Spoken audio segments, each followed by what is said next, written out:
Here we go. Starting the show. 3, 2, 1. Hello and welcome. Thanks for joining us under the library.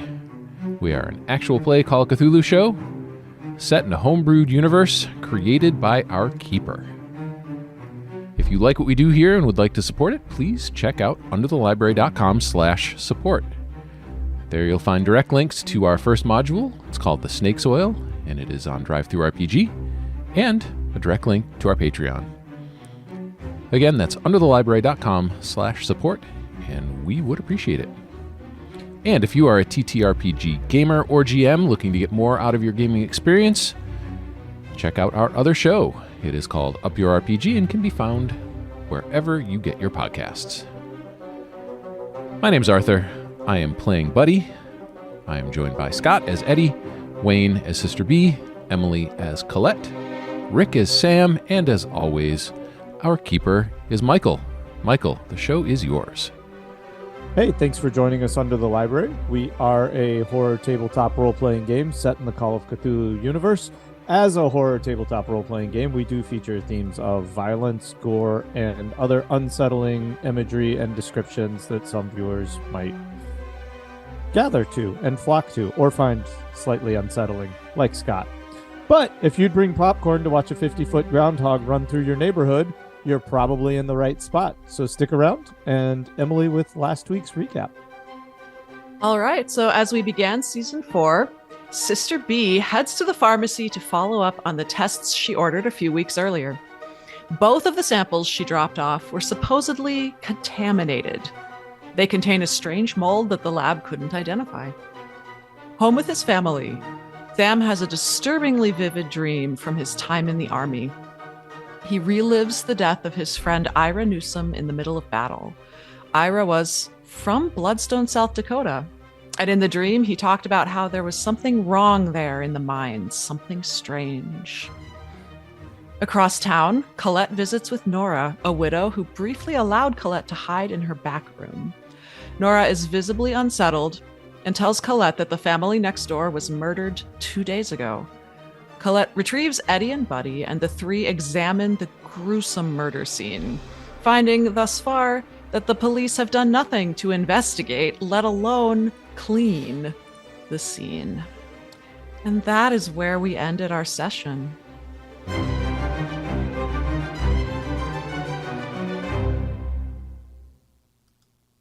All right, so let's just start right back up with Eddy and Buddy and Colette in the house next door. And Eddy, I think we should get things started with you making a POW roll for me, and you got to make it at disadvantage, Buddy. Oh, no. Not Buddy, sorry. I meant Eddy. Buddy as in a friend, Yes. not Buddy as in the Hey, character. Buddy. As in this Buddy. Yeah, Either, let me buddy. just make it more confusing. Oh, you suck. So one of the rolls was a 9. The other roll was above. Did it have a 9 in it? No. It wasn't. Okay, Did it good. have two? okay. Did it have 2 9s in it? No. I Just was all zeros. yeah. I was gonna say. Oh, God. Was it really? Did you roll 100? No. Oh, okay. No. 84. All right. Did you see his eyes light up when he asked that question? I'm scared. One more bad roll, and I think Eddie's head's just going to explode, and a No, pencil's no, going to no. come falling out of his hand.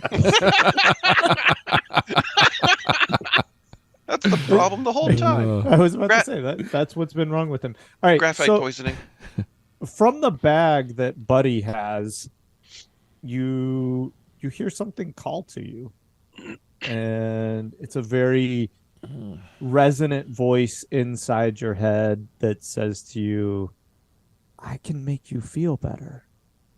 And can I resist it, or am I just hearing this and I'm thinking, yeah, that sounds like something I want to listen to? It's pretty compelling with that power roll that you're really.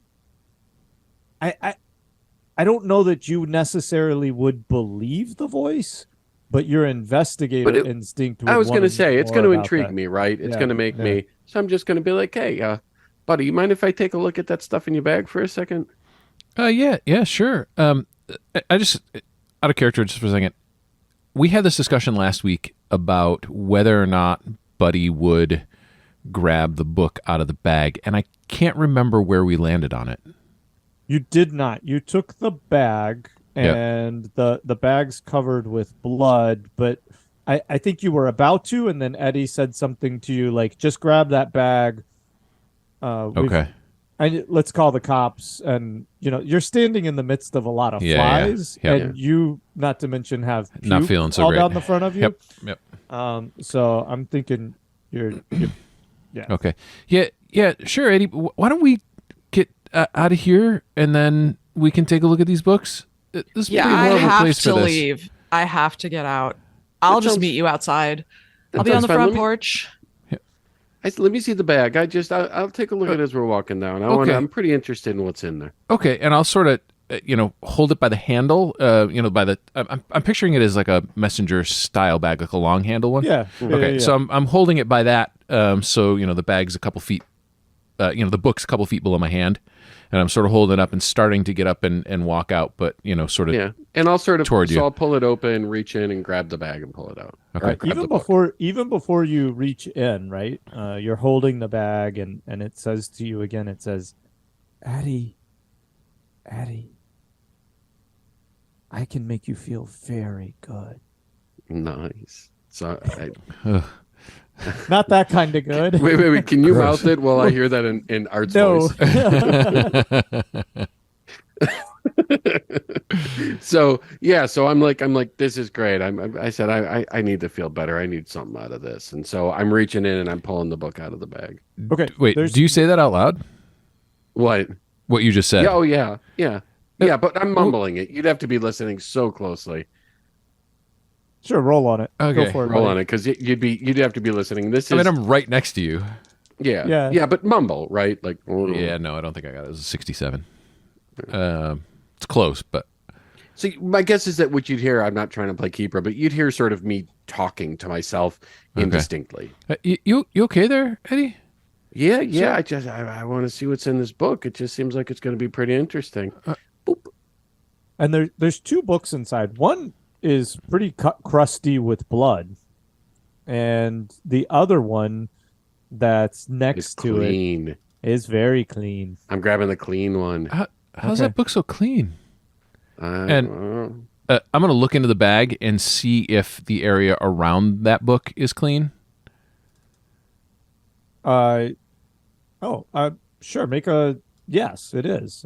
There's no reason to roll on that. Okay.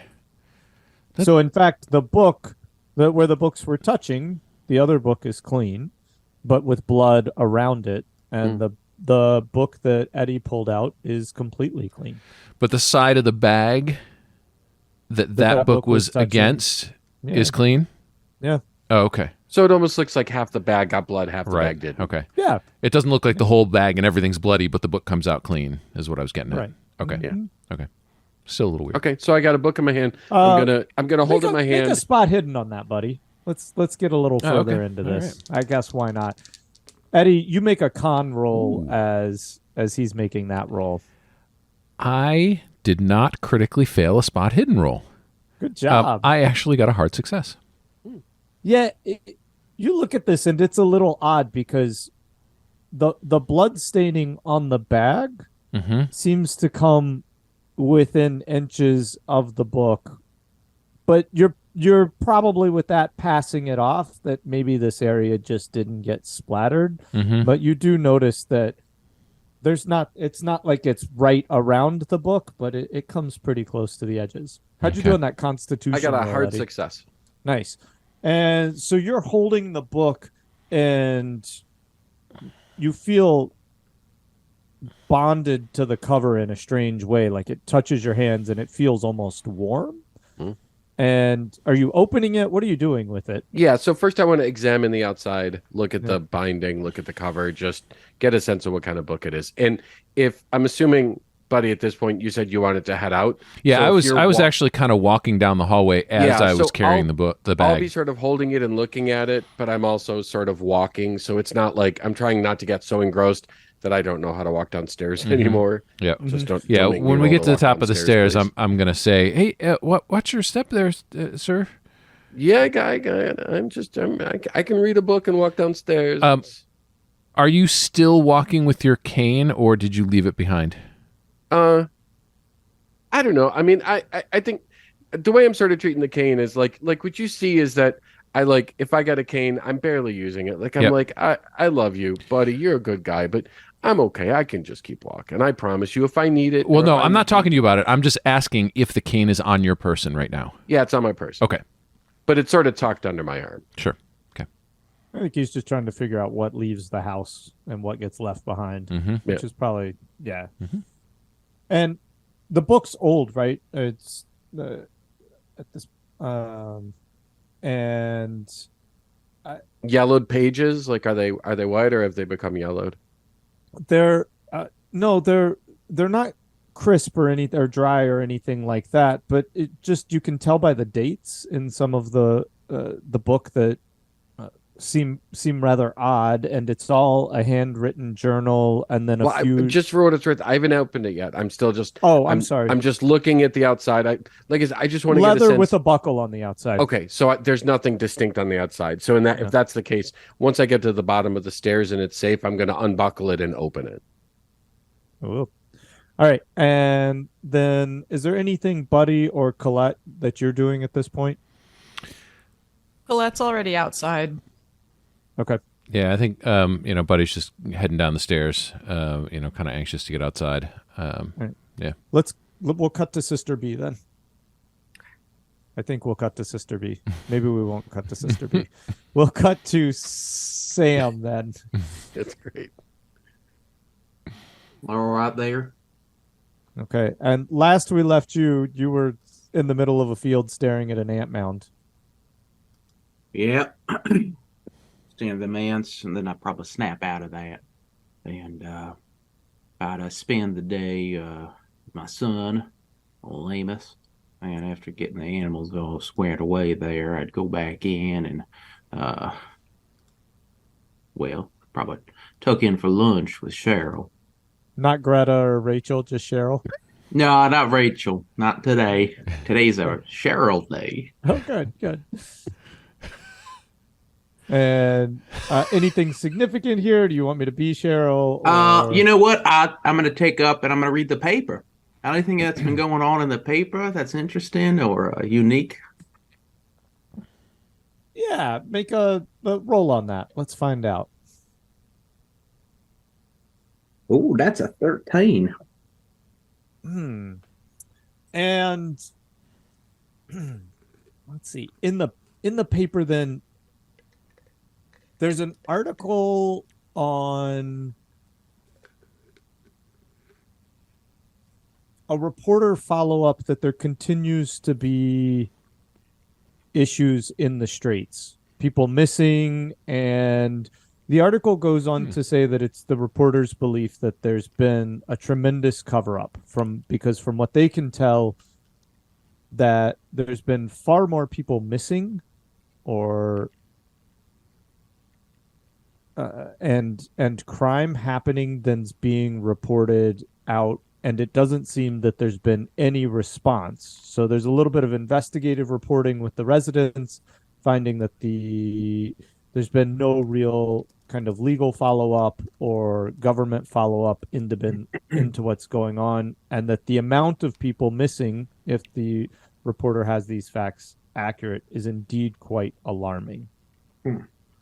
And now, is there a list of who's missing?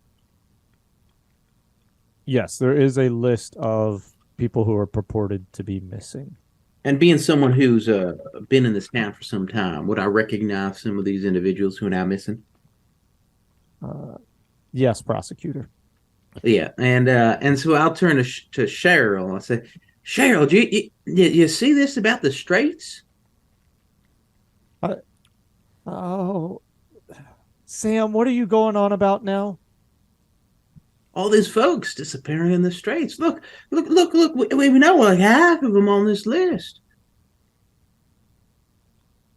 Yes, Sam. Well, isn't that peculiar? Aren't you worried, Cheryl? Our neighborhoods disappearing before our eyes. Sam, did we move? No. Did we buy a house in the Straits and I missed it? No, I suppose I just meant our little community here as a whole. Uh-huh. Are they any different than us, Cheryl? We're all part of the same town. I suppose that you're going to go off and find why they're all missing. Leave Well, me to tend to the cows for another few weeks and maybe do the chores. No, we talked about this. Maybe I little turned. Amos can start making breakfast every morning and Well, he is getting to the age where you'd hope, maybe we can teach him some good old life skills. what are you saying, Sam? Are you leaving again?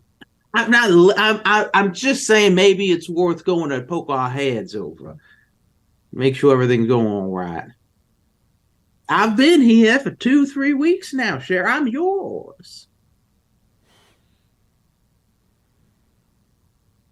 Uh-huh. You go on and you go do whatever you're gonna do, Sam. I'm not gonna stop you. And she picks up her plate and she just starts walking to the kitchen. Cheryl, all right, Cheryl. Do you need anything from town if I go in? Yeah, if you see a husband who wants to stick around and help on the farm for more than 2 or 3 weeks, I'd love for you to bring him back. That'd be so nice. Oh, I'll see if I can find one for you there, Cheryl. No problem. Whatever. And I'll head out to the side and I'll see probably Amos there playing around. I kind of ruffles hair and say, "Listen, bud, I'm headed into town. Can I get you anything from the store? Want some candies?" How about a bicycle? Yeah, that bike that you told me about. Oh, that's right. Is it in yet? You said it was ordered and that it just hasn't come in yet. Do you think maybe it's at the post office? Yeah, that's a good question. The post office, they after the war, they just they're getting their act together. I got to tell you, I could have probably driven out and gotten one back myself from the East Coast. But here's the thing, Amos, I'm gonna go in and I'm check for you. How's that? Okay, Dad. I can't wait. I'll be so excited. I'll wait right there on that tire swing. I'll wait for you to get back. All right, Amos. Well, I'll be right back for you. All right. Now you mind your mother, and we'll go from there. All right. All right. So while Sam goes out to get some milk, let's cut over to Sister B. Okay, so Sister B had stood up, if I remember correctly, and she We ended with Sister B opening the door. the door. Yep, she's and walking towards the door. Yeah, and the two privates standing right there. And the two soldiers are there, and let's see how we're going to do this. All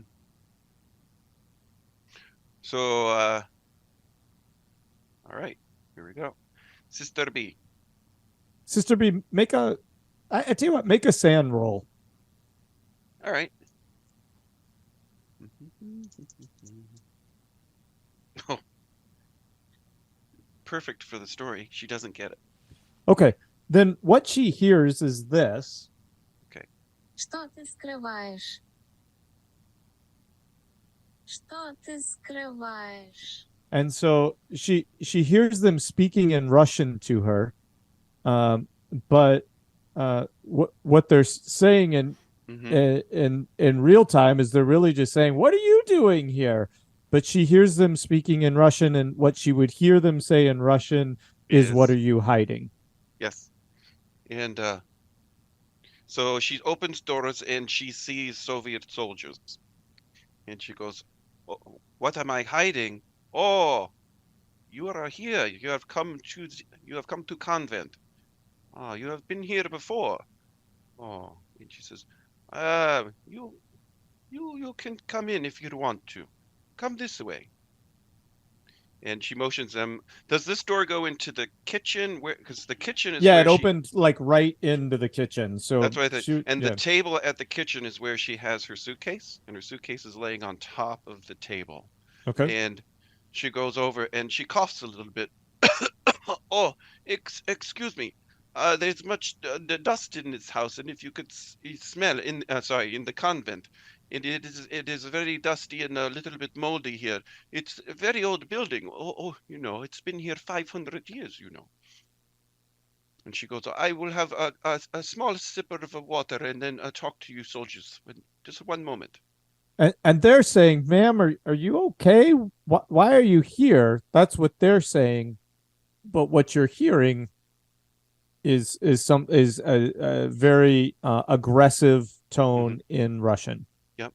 And so she goes over and she says, "Oh, no, no, I will help you soldiers in one moment. I must go over and sit down at the table. If you would just give me one moment." And she wants. She says, "Just stay where you are for 1 second. I just will sit down." And she grabs a glass of water, and if there was one sitting around, or fills one, and sits down at the table behind her suitcase. Okay. And they're looking very quizzically at you, and one of them reaches out to kind of get your attention. These guys are young. They're probably in their very early 20s, if not late teens. So how And far away are they from her when he reaches out? so imagine you're saying table, but I've always imagined kind of a center island in the kitchen, right? That I think you're describing, and so that's what Pappy like slept on the floor next to, Right. and that's what you're. So in total, that thing's probably like 5 feet long by a couple feet wide, and so if you're getting water on the other side of it, they're probably reaching across to try and get your see like if you're okay. And in fact, they might even at this point they'd probably actually split up and go around, not to like kind of attack you in any way, but just to kind of like you're acting strange. They're not expecting you to be here, and they're moving around, and they're saying, are you okay, sister? Like, what are you here for?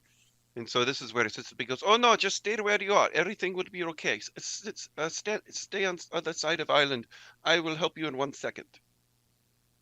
And then she goes to her suitcase, and then she does say to them, and did they stop approaching? That's what she was hoping for. Yeah, let me see what happens with that.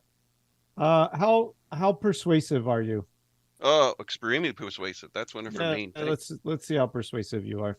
Ooh, that is a 3 points from a hard success. Okay, so they do. They kind of take their pauses, and there's one basically on each end of the island at this point, and you're standing in the middle. Okay, and the suitcase in front of her, and she says, "Oh," and she says, "Oh, let me get up," and she hits the latches on her suitcase. She says, "I need to get out my medicine, and I have water for it, and I will be less dizzy in one moment. If you would just give me one moment, I will talk to you." And she goes in there and she fiddles around in her suitcase. The one to the right of you starts to look concerned, and he goes back to the other side, and he's like, "Oh, let me help you, sister." And so he starts walking back across the counter from you to help you kind of like move through the suitcase. Like he's moving towards the suitcase to try and like help you open it. Okay. This is where she'll use her dexterity, which is incredibly high. Okay. And I guess we can roll on that. She makes an easy success. Okay. And inside are some snaps to a secret bottom. Okay. And she hits the snaps with the secret bottom. The snaps, if you hit them wrong, little fish hooks come out. And Jesus, it's a little secret nasty thing to get.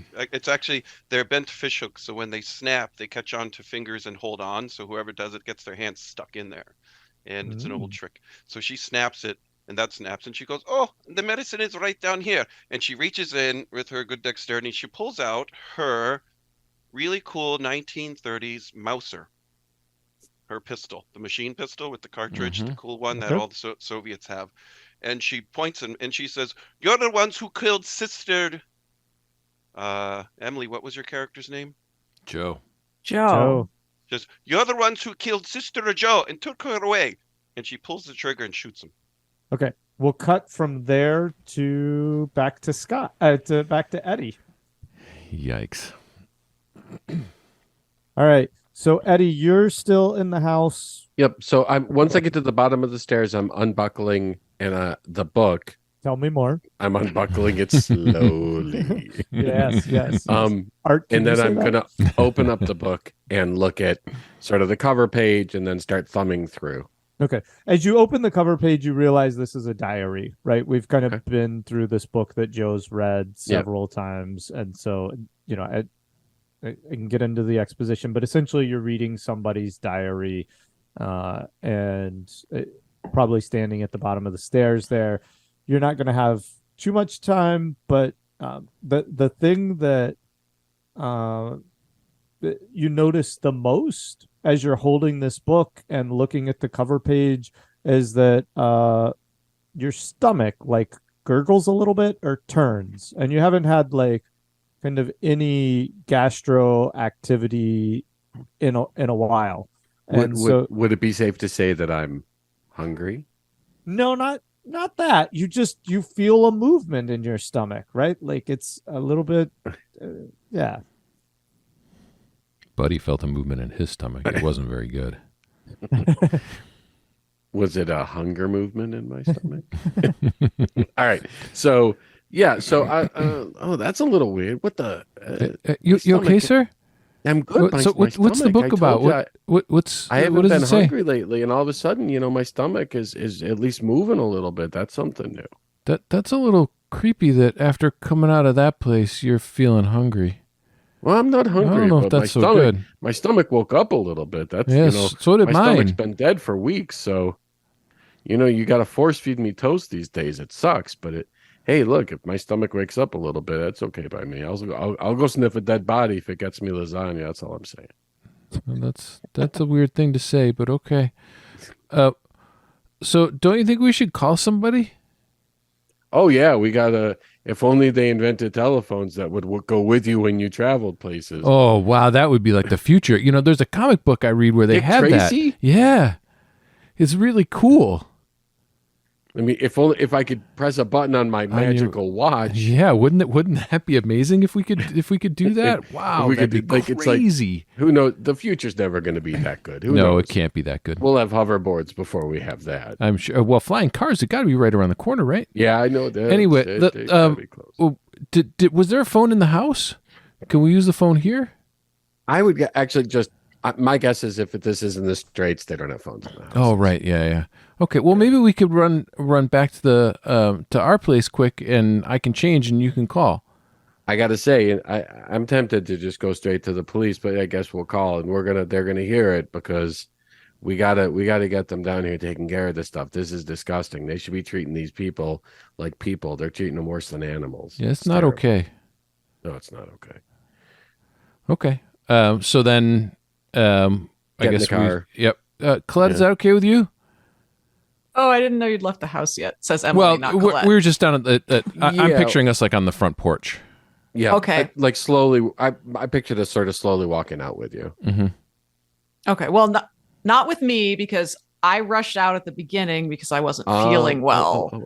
When I said, I have to get outside, I'm going outside. So I'm sitting out on the porch, probably just head in my hands, thinking. Okay. But that's where I'm sitting. So Colette, you never went inside and saw the bodies then? That is not correct. Oh, okay. Okay. I'm sorry. This was so confusing. The very beginning of our scene, Colette said, I have to get out of here. Mm-hmm. I'm going outside. Yeah, I heard that. And then she went outside. Right. Mm-hmm. So I didn't think she ever went upstairs. We were all upstairs all at there. the end of the last episode, looking at the saying. body that we thought was Pappy's. Mm-hmm. Okay. Yep. And the bloodiness and the smell and the flies were too much for me. Yep. Okay. And I went outside. Okay. So wait, did you say you were going outside before you went outside? I think I did. This is all very confusing, Emily. I was going outside. The problem is you said you were going outside. That's confusing. Yeah. So We've I'm established that your outside. keeper is not the And if you two come out, you'll Yeah. find me sitting on the edge of the porch. With your just head in your like- hands. Mhm. Head in my Yeah. hands. You got it. That's where I am. Colette, are you okay, ma'am? I don't know what's going on in this neighborhood. I don't know if this has something to do with the disappearances. That's a good question. Yeah, it kind of seems like it This is does. horrible. I gotta say, for a small town, the crime rate here, the murder rate is through the roof. This place is, you don't see shit like this. I go to big cities. Per and I don't capita see this numbers are many dead very bodies. bad. Yeah, I don't see the dead bodies. It's almost like there's some maniacal force who is just cruel and bitter, ruling over this in a just horrific way. Yeah. I mean, you know how I ended up in Nora's. I was staying with another family. Well, a small, it was just a father and his daughter, but they took me in and they disappeared. There's been They yeah, disappeared. in the There was no Straits. blood though. Well, yeah, Yes. I was hiding here for a Yeah. while before you found me. Yeah, there's been a lot of disappearances in the Straits lately, right, buddy? Was there any evidence at their house? I don't know, Keeper. Mm, How long ago was this? We'll give the keeper a minute to think. thank you. Way to interrupt that. I awkward mean, pause. it's been probably a month because I've been hiding out in the hotel with you for 3 weeks, Yeah. and Yeah. I spent a little time following some of you around town and trying to figure out what was going on. And And then you before were that, at I the was Army Depot, right? Yeah. I was hiding in the Straits after I Oh, escaped. after I got it. I got it. Yeah. So do you think the house has been empty ever since you left? I don't know. I haven't gone back. I'm wondering if we should go there and look for any clues. And I mean, if we do, we got to split up because I got to get to the phone and I got to call. Oh the yeah. cops No, I and meant know. I just meant eventually. I didn't mean right now. Okay, Right now, I want to go home and change my shirt. it's a good idea. It's a little disgusting. Yeah, imagine having it on. It's gross. So unless anything else, we're gonna get in the car, see if Colette's cool with it, and then head back to our place so that we can call the cops. Yeah, And- but I'm going to make sure the door's closed. And if I can sort of re-nail it, I would do Okay. that. It's because I don't want kids wandering in there or something. Okay. Yeah. Yeah, that would be bad. So in the car, I'm just going to keep reflecting on this. It seems crazy to say that I hadn't thought about it too much, but a lot of other shit went down. Mm-hmm. And now she's just thinking about the family again, or her time in that house. And she stayed for a while after they disappeared, but it was just too strange. Mm. Can you make? I'm sorry, I know you can. Make an Perhaps I'll make a roll. intelligence roll. That is an hard success. A hardly extreme success. Hardly Okay. extreme success. All right. Then, where did you stay in that house? Did you have like a hideaway spot? No, in that house, I was just in a guest bedroom. I met this girl when I was hiding. She was like mid-teens, and she was living with her father, and her mother had passed away, and it kind of worked. I didn't look too much older, and I just stayed there with them for a while, for a couple of weeks. Okay. Then let's say this. It's fair to say that Colette did a lot of snooping around the town and following people, trying to figure out who's on the up and up and things like that. And one evening you were out somewhat late doing just this, and you got close to the house and you thought you heard a commotion, and then it was really, really quiet, but it was just something that triggered your instincts, so you didn't go charging into the house. And from a distance, it's nighttime, but across the street, you saw a couple of individuals carrying two bodies out of the house over their shoulder, and the individuals who you were staying with, and So I knew it was them. Is that what you're saying? yeah, Okay. and they were loaded into a vehicle, a car, and driven away very quickly.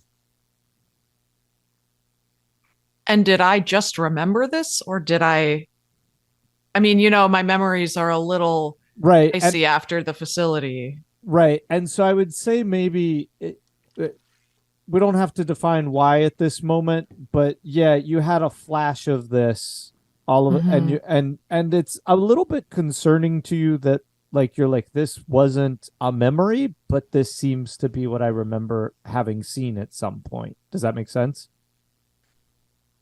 So, like, Kind of. You don't remember the exact, right? It's not like a part of your memory in terms of like, oh yeah, I remember this, but all of a sudden this flash of it appears and it makes you question like what else you don't remember seeing or what else you don't remember doing. Yeah. In that flash, did I know what kind of a vehicle it was?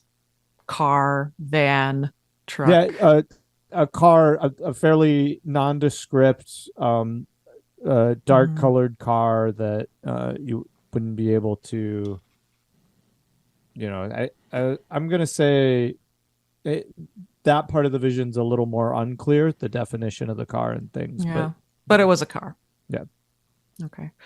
And as this comes back to me, as I'm reflecting in the car, I will share this with Eddy and Buddy and just feel some embarrassment, some discomfort with the fact that I don't know why I don't know where this came from and why I didn't remember it. And I just have these holes in my memory.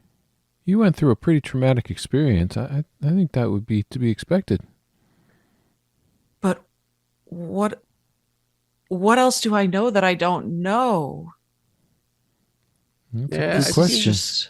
I've seen this happen a lot, and I think you got to be prepared because you're going to see something. You might see a color, you might see some image, and it's just going to bring back a memory. You got to be prepared for that because I think our brains try and keep us safe, right? When we see bad stuff, if we see it, if we remember it all at once, sometimes that hammer us. So I think it's just your brain trying to keep you okay. And as you're talking to her, you hear, "You should be reading me, not talking to her." Do I resist or do I sort of? It's just in your head, right? Okay. And just putting that out there. That's what. All right. And I am driving.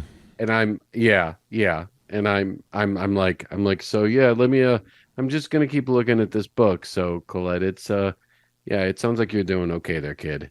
And I'm just gonna What is go that? right back down. Eddy, what is that? Yeah. No, it's a book. I found it. It looks like some of the evidence. I wanted to take a look at it, and I'm thumbing through the pages, reading the. It was in that bloody bag that was in the bathroom. Oh. But the book was not bloody at all. It was a little weird. What kind of a book is it? Is it history? Is it arcane? No, it's just someone's diary. So by now, have I looked at it enough to know whose diary it is? Yeah, it says Casper Muscovane somewhere in that diary. Oh. Do you tell us that? Yeah, so it belongs to this guy Casper Muskrat or something. I don't know. It's Casper Muscovane? I'm pretty sure that's not what I said, but I think that's correct. I know who that is, right? I mean, that's the magician. Yeah, you were searching for.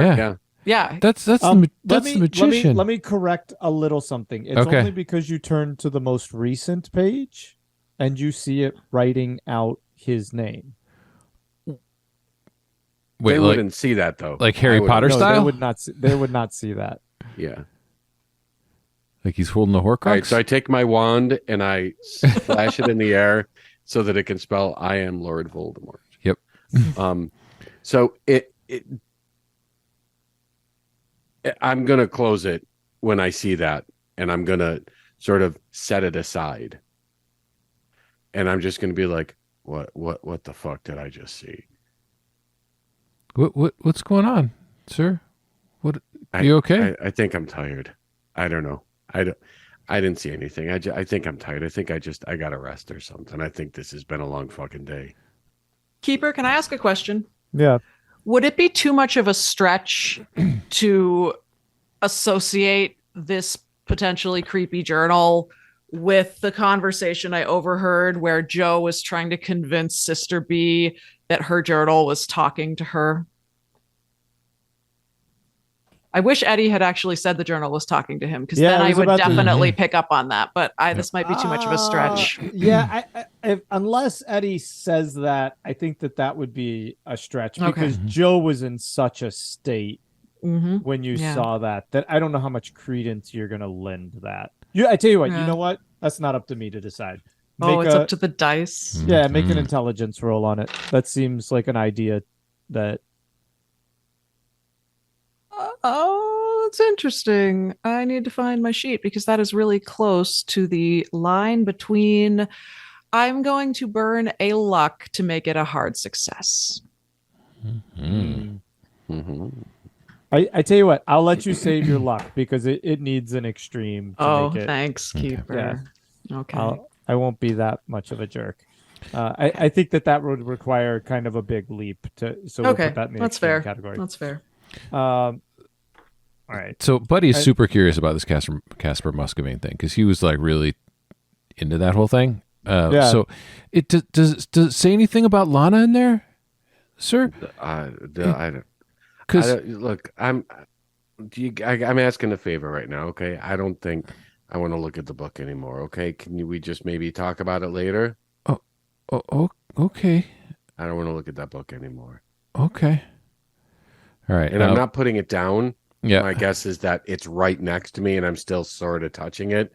But I'm just gonna do my best not to open it or look I'd at it. say you're probably squeezing it pretty tight by your side. Yeah, I am. All right. And then as you hold the book and you think about it writing and you think about that voice, something really strange happens to you. And you think to yourself, I'd really love a potato chip. And you haven't had that thought in weeks. Let's be clear. This is Eddie Ten Fingers Del Dingendorf. I'm thinking I really want a lasagna, but if you want me to I think start with a I potato think that chip, might be I'll racist. I'll start with a Del Dingendorf. That's not exactly. That's just what you ate in the neighborhood. So, but yeah, I'm like, oh, buddy, you know what I want? I want a what's potato that? chip. Oh, I want a that. motherfucking potato chip. Wow. And on That- that, I we'll haven't cut. I Oh, haven't sorry. wanted a potato chip in forever. All right. And then on that, we'll cut and go to a break. All right, cool. Everybody take a few minutes and we will see you on the other side. We are back from break. We are short one Scott. He had a rough night last night, didn't get much sleep, so we let him off the hook early. But the rest of us are ready to go. Michael, back to you. All right. And we check in on Sam Wagoneer. Yes. Isn't that where we left off? Or no, did we go to? Oh, yeah. We go to Sam Wagoneer. Are you sure you're No. sending it to Michael? We could just go. So Sam's driving his car into the city, but on his way, he's got a little to-do list. He does this every couple of weeks now, and stops Okay, off I'm bored. Let's go over to Sister. I'm joking. stops. Wow, stops off at the Damn. stops off at the public library to use their tape recorder, and he sits down and he reads a chapter out of a book and records it, and then he takes it, he checks it out, and he goes over to the hospital, and he gives it to the nurses to play for Joe, so that there's something there for her to listen to week after week, and It's either He's sweet or back in- creepy.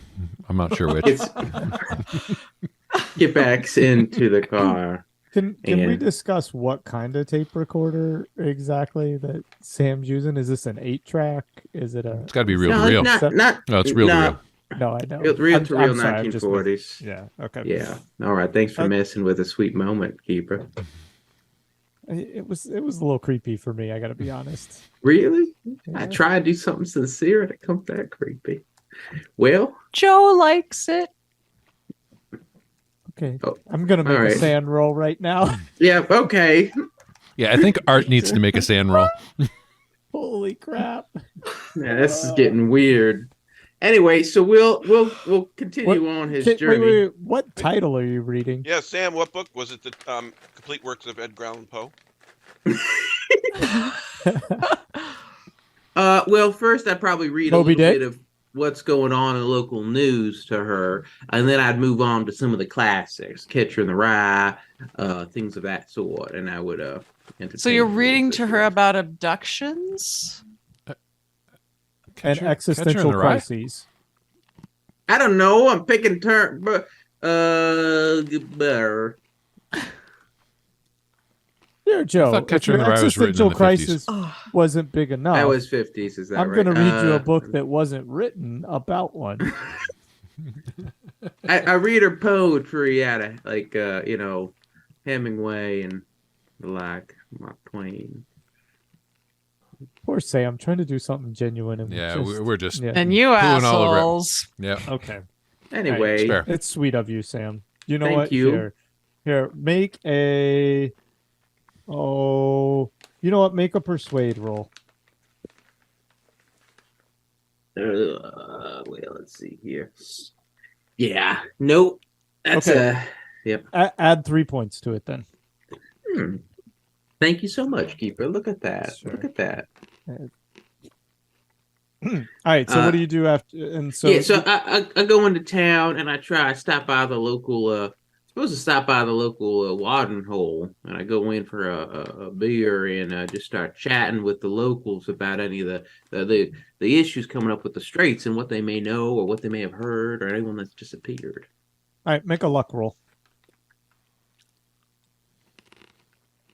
Nope. Okay. You get into the watering hole and it's kind of midday and you're pretty much just alone with the bartender right now.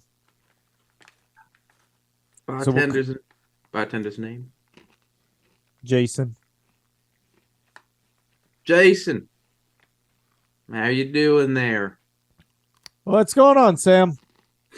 I just figured I'd mosey on by. I was reading the paper and all these Where are you disappeared. now? Yeah, I was. You know, that local paper.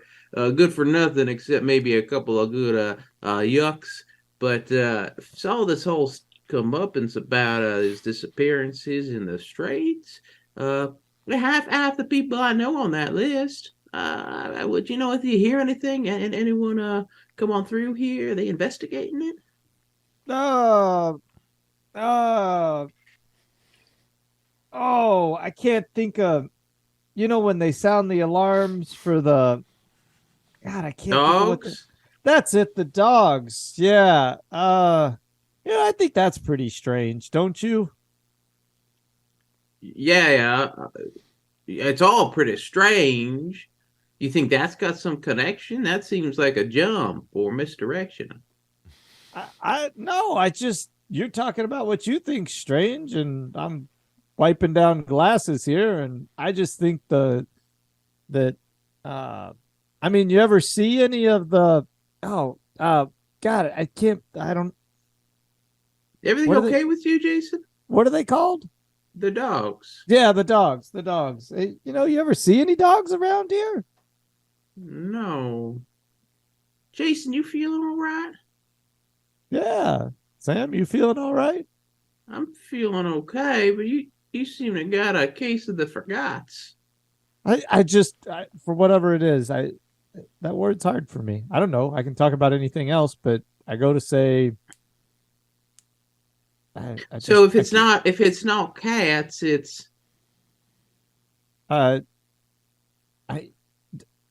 dogs. Sorry, I Yeah. remembered there, but it's yeah. you know this one of those weird words. You don't have a word that escapes you from time to time, Sam?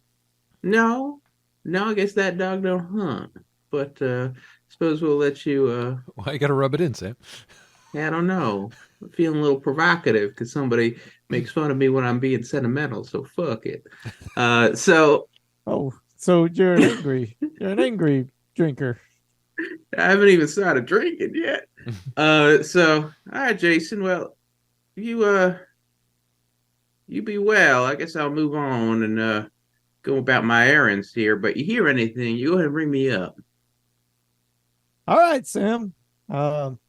You have a good afternoon too. And we'll Okay. cut over to Sister B as the crack of her gun going off. I need you to make a firearms roll for the handgun, Sister B. Oh my goodness, that is one of her very best things because she shoots lots of guns, and Okay. that is a oh yes, that's a hard success, and it's a mouser, so it's a nice high velocity. Okay. How many rounds are you firing? I think just two. Okay. So make another roll. I think you have to make the second one at disadvantage. Okay, well the mouser, I think you just hold the. Yeah. What's that? We got an 87. Okay. So you plug the guy in front of you right in the chest. I mean, just hit him. He turns and the second shot catches him in the shoulder.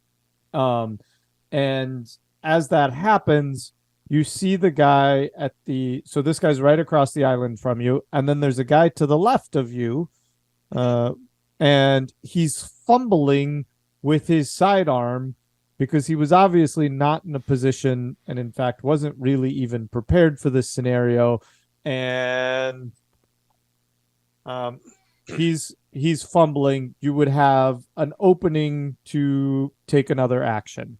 So how close is he? Not far, probably 3 to 3.5 feet. Okay, this is easy. Sister B, because she has her spy physical training and the shots, she doesn't want to shoot too many bullets, and so she has the mouser, and she steps forward with her gymnastics ability and her fighting brawl, and she swings the butt of the gun, which is very heavy, at his head, Oh, okay. because that's what she does. She's a brawler. Oh my goodness. She uses her spy. She has her Okay, roll on it then. her spy training A abilities. little nun is a brawler. So she's a nun with a big gun, and she also knows martial arts, and so she has an extreme. 3 points from extreme success. So super hard success. Okay, and he's fumbling. He's actually looking down at the holster and doesn't catch this at all, and she clocks him right upside the head, and he nails his chin on the counter as he goes down. She just cold clocks him out with the side of the pistol, and he nails his chin and really knocks himself out as he falls on the floor. Okay. The other guy's on the floor though, and he would be holding his chest, and he's moaning at this point. And so Sister B goes over to him, and then this is where she stands above him, looking down at him, and she has her mouser, and she says, "Oh, your accent gave you away when you came in. You were the soldiers that came from Minsk from last time, the ones that came and took all the sisters in Ivana What and all the others." are you talking about? And she says, "Oh, you can keep." Well, what does she hear actually? Interesting. Make another. Did you lose any sand when you made that sand roll, or didn't make that sand roll? No. Okay, we should probably. You take a couple of points of damage off that, and I think make another sand roll to see if you're kind of still in that vision or if you've made your way out of it. Oh my goodness. Well, you don't really have hard successes, but she rolled a 12. Okay, So, and so she hears him in reality saying, "Oh, what are you talking about?" and she says, "Oh," and she'd be going back and forth, and she looks around and she says, "Oh, you're all soldiers. You're a men in uniform. You're the ones I know. You had something to do with Joe." And then she doesn't say Sister Joe at this point, but she would say Joe. You had something to do with Joe and everything in Richard and the whole house here. And says, Joe, "You people." Joe Thromble? What are you, who, Sergeant Joe? Who are you talking about, Joe?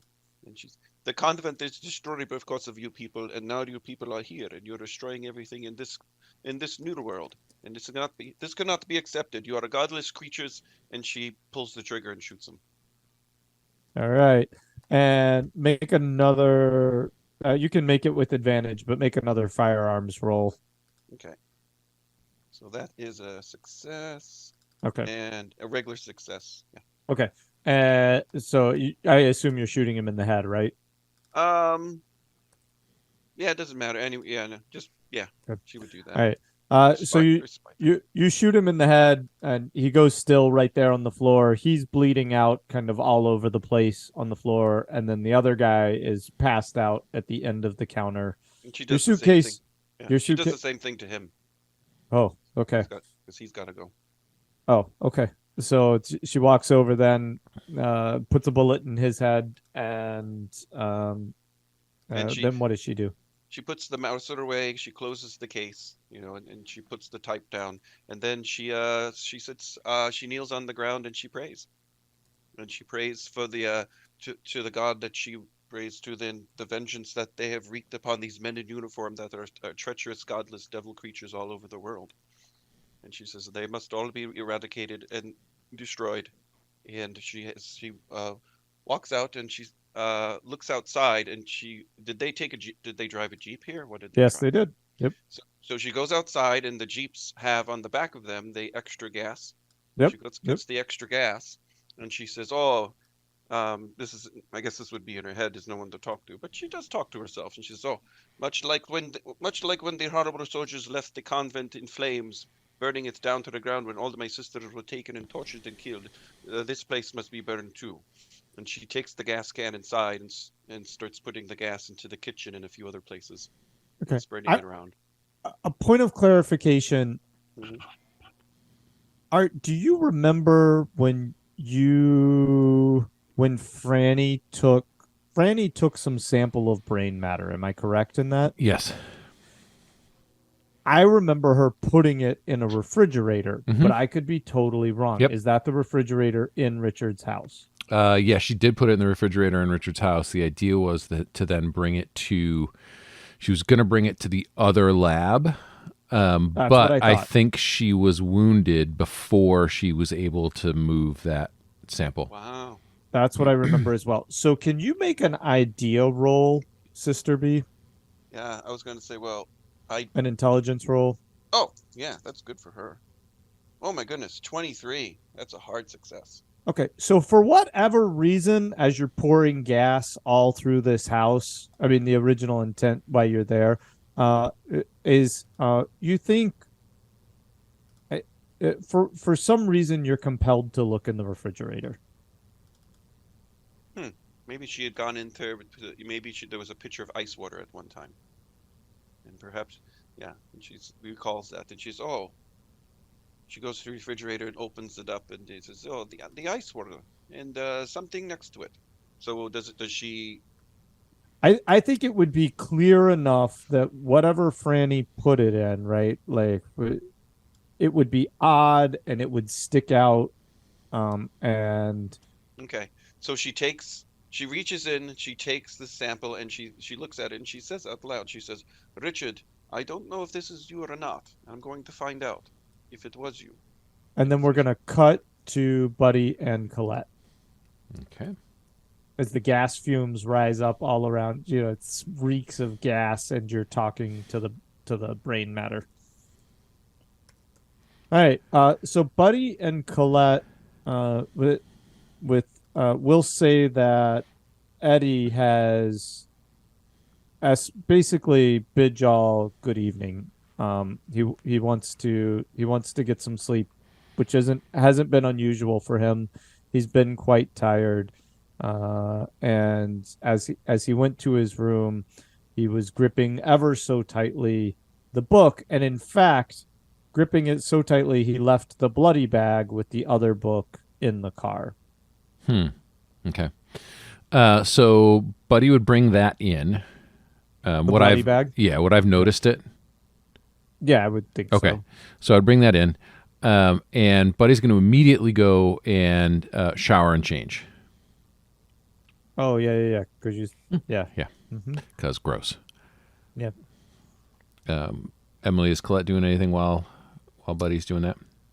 Honestly, probably the same thing. Colette did not throw up on herself, but it's been a very, very rough afternoon. Mm-hmm.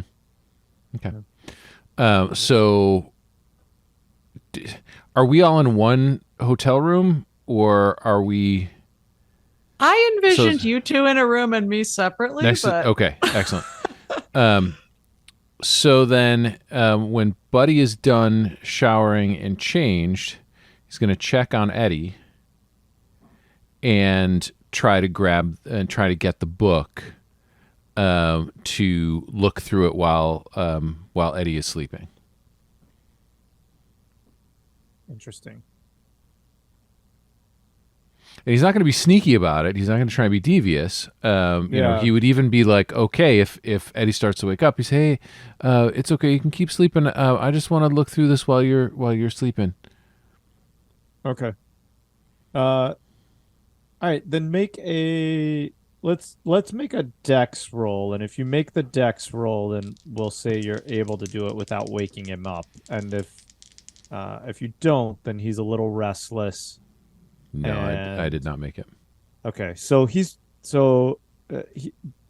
pretty restless right now, and I'm thinking you would probably think that though you want to do it really badly, there might be a slightly more advantageous time to pull this off. Or no? Okay, so I'm asking. I'm not stating, but I'm saying he's pretty restless. I mean, I don't think that, because Buddy doesn't know anything about this. Okay. The thing that's going on between him and the book. His experience is that Eddy has needed some evening naps or early bedtimes recently, and there's no reason he needs to have a book in bed with him. Okay. And I don't think he would expect Eddy to just take like a 5-minute nap and then come right back, and then we have a clue session, unless you think that makes sense. Like, has he taken extremely short naps and this is something that would be normal for him? Because otherwise, I think he would just, actually kind of forcefully give it a pull out of his hand. Okay. All right. Then as you do, kind of hold on to the book and you grab it, make a PAL roll. Okay. Oh, wow, that's even worse. Oh, but it's a success. Okay. And so it just feels very heavy to you. Feels very strange, and like you're looking at the book and you're like, it's just a book, but it's so heavy. Okay. Weird. So I would step out of the room, close the door, and go sit down on whatever this couch, desk, whatever, and open it up to what I think would be roughly, sort of glancing over at Eddy while he was looking through the book, roughly the same spot. Like if he was midway, I'd open it up midway. If he was right at the beginning, Okay. Because I'm really looking for that Casper Muscovine. Yeah. And I'm looking for Lana. Okay. So as you flip through the book, what you encounter is you remember that discourse between Joe and the voice on the other side of the book? There was this like big discourse, like Joe was writing, "Who are you?" and then the book would like respond. Right, yeah. Uh-huh. So you basically run into that. You run into this kind of strange, like there's somebody's One-sided handwriting conversation. And then, because he like, because right, it wrote in the book to her, and then I didn't realize that I would be able to see that side of it. I was envisioning that side not actually existing, but only existing in Joe's head. No, it fully exists. Okay. And so, yeah. And so they're writing back and forth to each other in it. Okay. Do you want to actually, can you like just hit the high points of that? Sure. It was something really more for viewers who haven't listened to previous seasons. Sure. It was a discourse between Joe, who's a younger character who had this journal for some time, and the writing has always kind of appeared in this journal. And so there's writing, and it started writing it started writing while Joe was reading, and she had the idea to write back to it. And it was a very vague conversation. Essentially, Joe was trying to. Do you have it there, Emily? Is it Yeah, I think I just found it. okay? Go for it. You take it over. Well, I found the vision in the cave first. We don't have to get like super detailed. I just wanted to, skim the high points. Just Okay, I guess I didn't find it because the scene that I found Okay, is so when Joe was seeing a new entry that seemed to be about a prophet, a man being Okay. held somewhere. and there is a slight discourse to those regards. She's trying to understand who this voice is, and he talks about being held somewhere. So I think that's right on.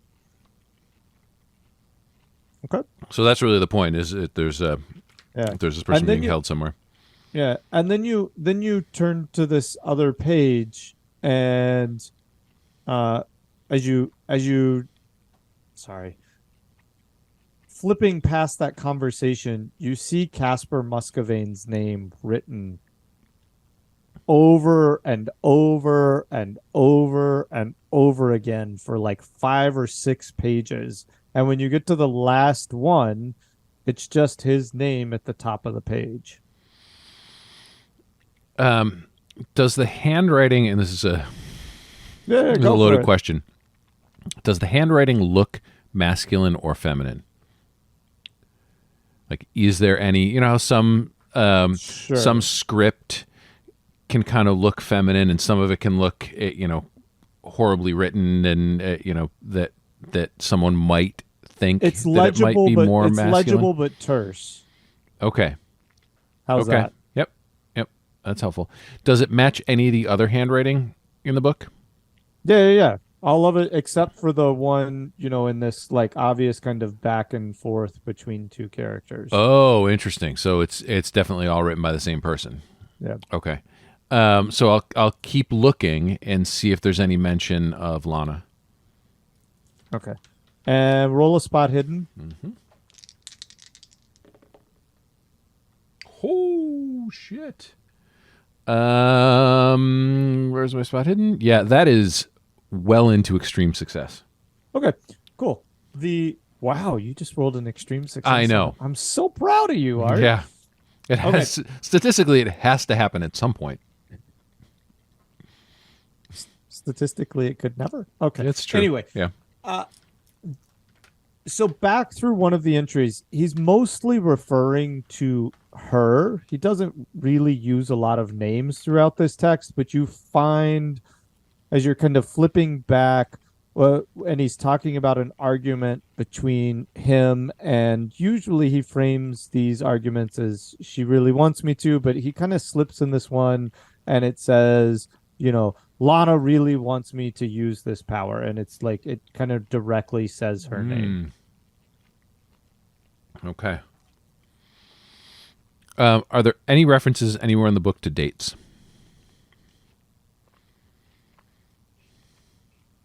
There are initially. The beginning of the book is dated and seems to be a current time, and then the entries stop being dated. What is the most recent date? Like how long is it? Like a month ago, a year ago? The most recent date, here, I'll give it to you like this. The most recent date is about a week and a half after Richard's abduction and return. Interesting. Okay. Cool. All right, Colette, anything you want to do? So I don't know if this came up earlier, but the whole reason that Colette came out west is because she was headed for an artist's commune in Santa Fe. So she is an artist. In her room, she's going to start trying to just sketch artist style record the things that she saw today, both the pictures that came back to her of the abduction, memory she didn't realize she had, and also some of the things that she saw in the house that she was too traumatized to look really closely at in the moment, but now she's trying to recreate them. And mostly I wonder if while recreating these images, she notices anything that didn't occur to her the first time.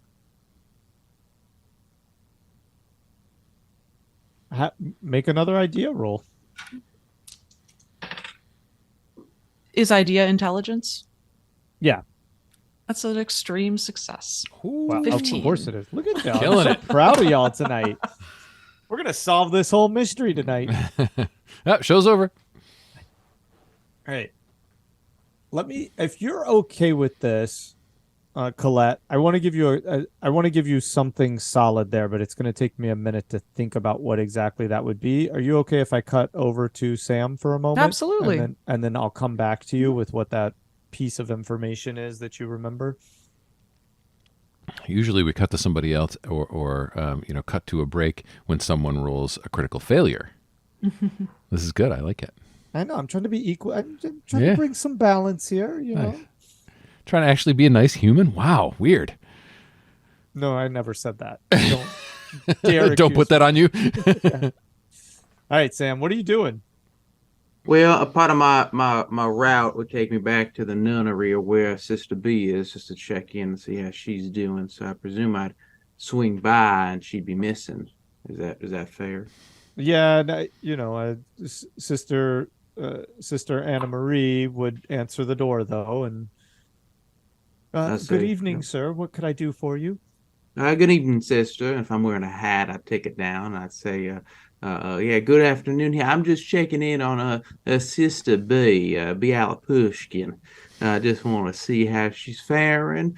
I believe she's out serving the poor of this world at this moment. Oh, of course she is. That is both in spirit task. and in health. A wonderful, wonderful servant of the Lord she is. Yeah, of course. And any chance you know which direction she went off to there, sister? I'm sorry, I wouldn't be able to tell you. She just said that she would be out and about serving the poorest of spirit today. Oh, the poorest of spirit. Would I infer anything from that, keeper? Being maybe a reference to Richard himself, or in terms of the poorest of spirit. Poorest of spirit.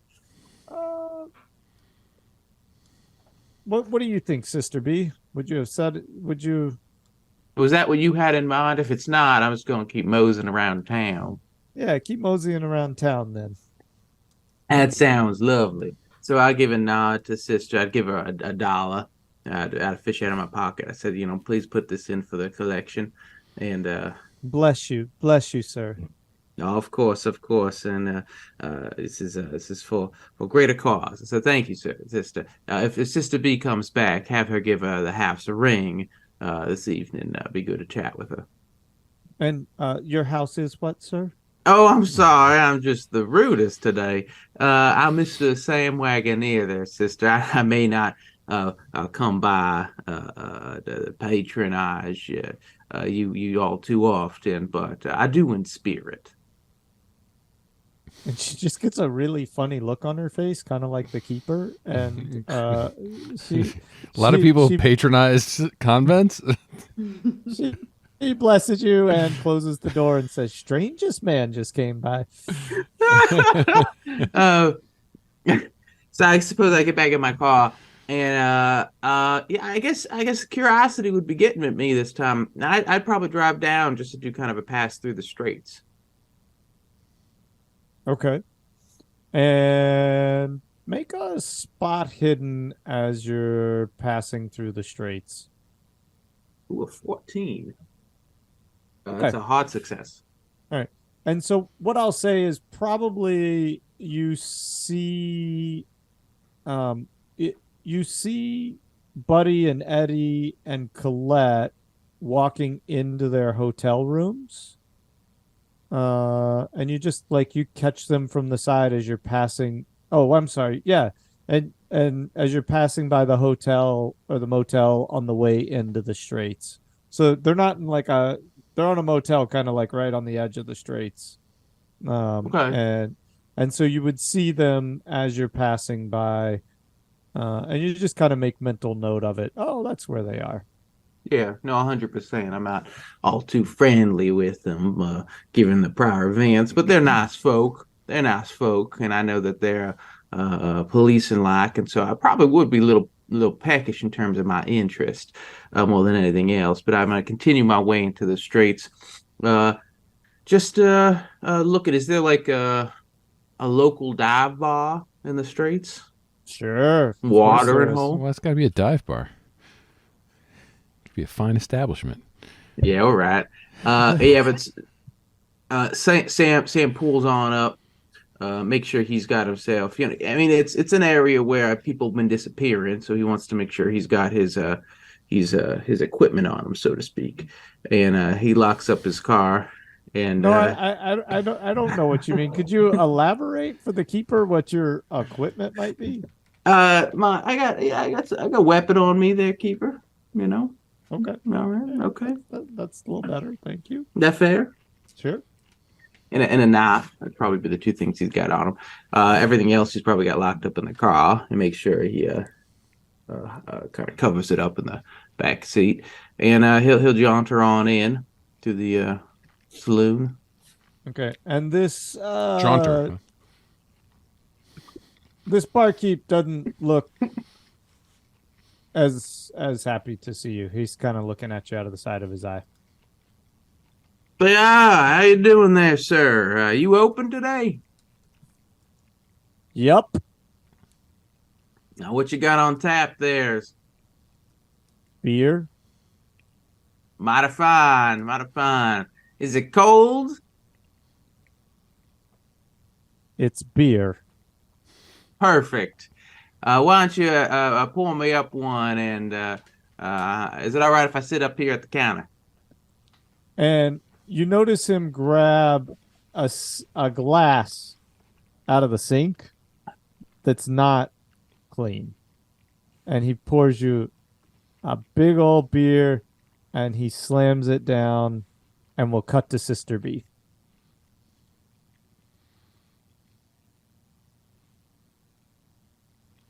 Is Wayne muted? Yeah, Wayne's a little bit muted. Back. Muted. There you I go. was Just saying, a little muted. I was just recollecting Rick's experience in Ipswich with the bar and with the web people. Oh, yeah, he doesn't have very good luck with Yeah, what With is this? bartenders. I go talk with bartenders. I'm just pissing everyone off. All right. Have you been to Ipswich? The first bartender was fine. You just mad at him because he couldn't remember the word dog. Yeah, not I don't his know. fault. It's weird. It's weird. not his fault. Well, It life's sounds weird. Yeah, well. But anyway, all right, Sister B. You got two dead soldiers. You're standing in a room full of gas. Mm-hmm. And Sister B takes suitcase and puts a brain, wraps the brain in some soft linens and socks and such like that, and puts it in the corner of suitcase.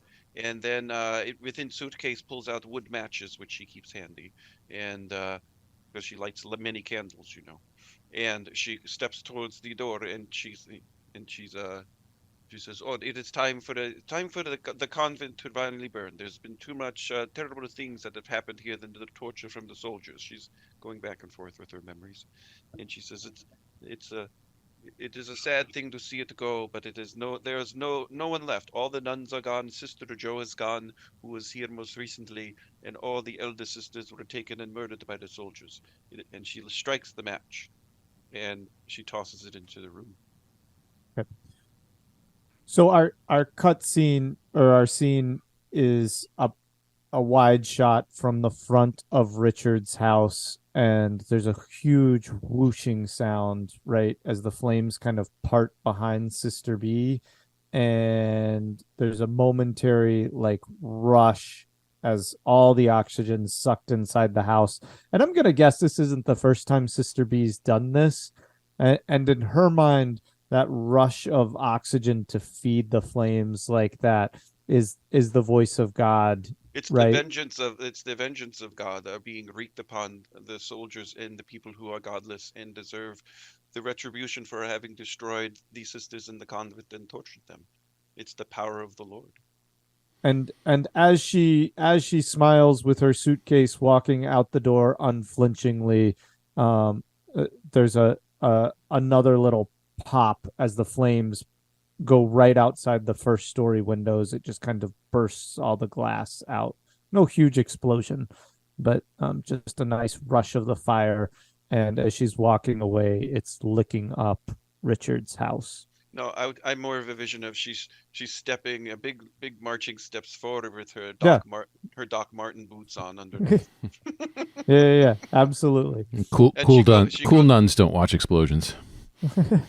That's what. I wasn't saying she was watching it. I was saying she's I know. walking away. It's like the And glass is popping out of the windows. And it's all slow motion, I suppose. Mhm. And she with suitcase and she goes through it and she just glances over at the Jeep and just takes a quick peek in the Jeep to see if there's any duffel bags, anything, because she knew they came to the house, but for what reason? And she wants to see if there's anything in the Jeep that is significant for what their reason was for coming to the house. And it could be dual. If they were Soviet soldiers, they would have had other things, perhaps to take these sisters away in, or if it's the soldiers that were coming to Richard's house, they might have had something in there for doing surveillance or searching for materials. Sister B, make a luck roll first. Okay. Her luck's not that great. That's okay. And she misses that. Okay. So there's no keys in the Jeep. That's the first thing she notices. And then as she looks around, kind of ruffling around. Well, keys, Jeeps didn't have keys. They just have a button. Oh, okay. Well, there you go. Then, that's right. We've already been through this. My fault. All right. Their rifles are left in the Jeep, and there doesn't seem to be a whole lot of anything. There's no paperwork. There's nothing. It's she's only guessing that they were sent to the house to probably look for something. Oh, she wants to do something. She stops and pauses for a second and rubs her chin. And she thinks back. What were the insignias? Did they have proper insignias on their uniform? Or were there any odd insignias? Were they United States Army insignias, or were there strange things? Or perhaps they were insignias that were pulled off and there was just...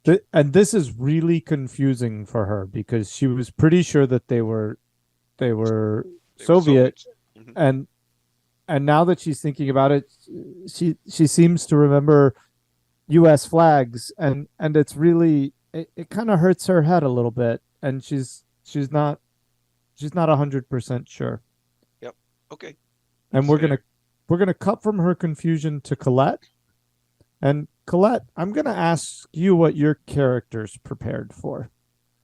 Would you like a vision that might cost you some sanity, or would you like a vision that, though informative, would leave your character fairly stable?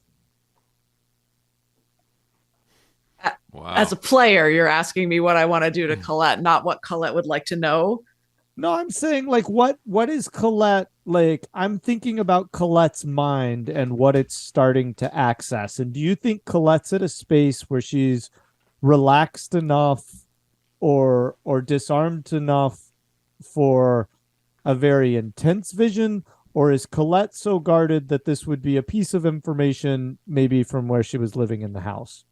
I got to know where Colette's at. Okay, so she is not relaxed, but she is very desperate to know what is hidden in her own mind. So if she can brute force it, then she'll take the sanity vision. But if not, she is not relaxed or disarmed right now. Okay. Then make a sand roll.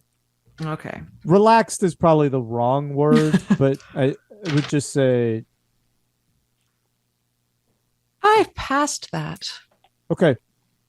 And I have this kind of vision of Colette sitting at the desk. There's drawings all around her, right, as she's been trying to sketch out these things. And she takes a minute and she folds her hands in her lap and takes a deep breath and starts to think backwards. And she can't remember, but she imagines herself leaving the army base. And so she imagines herself walking out of it. This is, to be clear, this is not a memory. This is Colette trying to access that memory. Mm-hmm. And there's a quick pop in her mind of her being strapped down, like with leather cuffs on her arms. And it takes her out of the memory, like really fast. And so she tries to get back into it. She breathes deep. She's trying to, as you said, brute force it. And she's seeing a needle enter her arm, and the syringe is filled with a purplish fluid, and it pops her back out very quickly, right? Like her mind trying to protect her from what's going on. And then there's a moment where she looks up, and the memory actually like punches her out of the vision, and she sees women in the background in nurses' uniforms carrying babies around, and it throws her out so much that she can't get back. She's kind of left shaking. She's not scarred, she's not traumatized, but she's left shaking too hard to push it any further. And on that note, we'll end. Wow. All right. So I probably need to do this. So that is going to do it for us tonight. Until next time, you can find us at underthelibrary.com. So for me, for Michael, for Rick, for Emily, for Wayne, and for Scott, thanks so much for joining us, and we will see you next time.